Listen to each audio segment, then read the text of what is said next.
24वां बाब। फीलिक्स के सामने।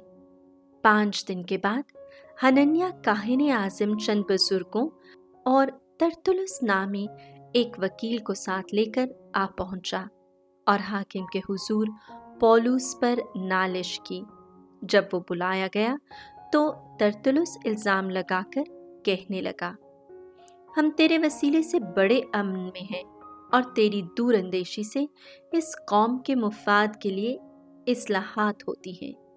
ए इज़्ज़त माब फीलिक्स, हर ज़मान व मकान हम कलाम खुशगुजारी के साथ तेरा ये एहसान मानते हैं, लेकिन ताकि तुझे ज़्यादा तकलीफ़ न दूँ, मैं तेरी मिन्नत करता हूँ कि तू अपनी मेहरबानी से हमारी 2-1 बातें सुन ले, क्योंकि हमने इस शख्स को मुफसद और तमाम दुनिया के सब यहूदियों में फितना अंगेज और नासरियों की बिद्दत का सरगरोह पाया है।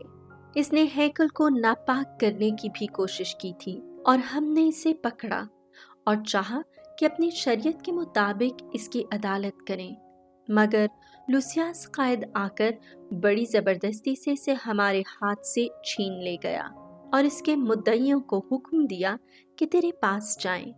बस तू आप तहकीक कर कि इन सब बातों को इसी से दरियाफ्त कर सकता है जिनका हम इस पर इल्ज़ाम लगाते हैं। और यहूदियों ने भी मुत्तफिक होकर कहा, ये बातें इसी तरह हैं। माजरत पौलुस।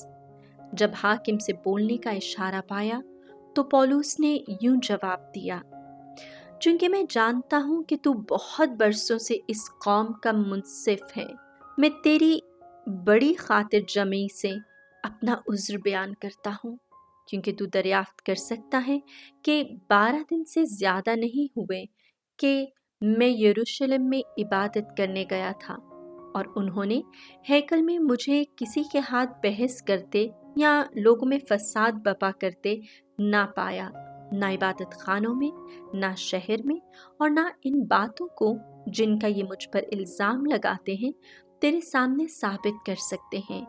लेकिन तेरे सामने मैं ये इकरार करता हूँ कि जिस मज़हब को वो बिद्दत कहते हैं उसी में हमारे आबा के खुदा की इबादत करता और उस सब पर ईमान लाता हूँ जो शरीयत के मुताबिक और सहाइफ़े इंबिया में लिखा है, और खुदा से उस बात की उम्मीद रखता हूँ जिसके ये खुद भी मुंतज़िर हैं कि रास्तबाजों और नारास्तों दोनों की क़यामत होगी। और मैं इसी सबब से खुद कोशिश करता हूँ कि खुदा और आदमियों के सामने मेरा ज़मीर मुझे कभी मलामत न करे। अब बहुत बरसों के बाद मैं अपनी कौम को खैरात पहुँचाने और नज़रें चढ़ाने आया हूँ।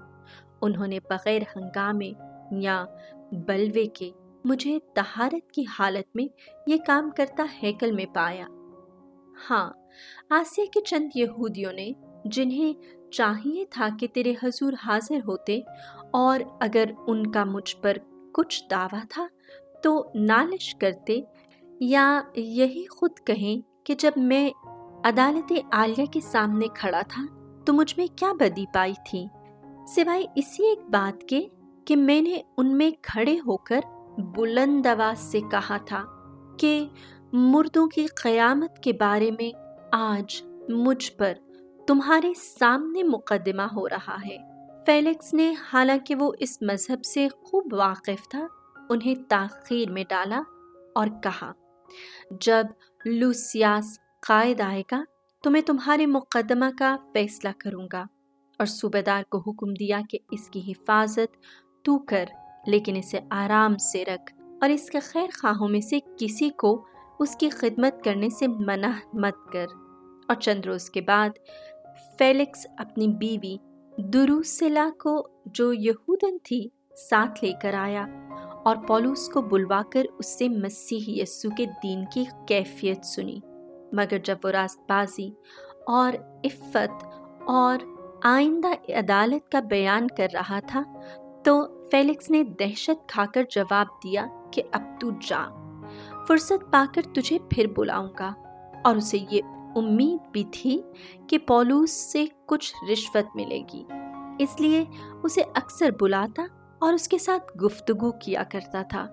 لیکن جب 2 برس گزر گئے تو پرکیوس فیسٹس فیلکس کی جگہ مقرر ہو کر آیا، اور فیلکس اس غرض سے کہ یہودیوں کو اپنا ممنون کرے، پولس کو قید میں ہی چھوڑ گیا۔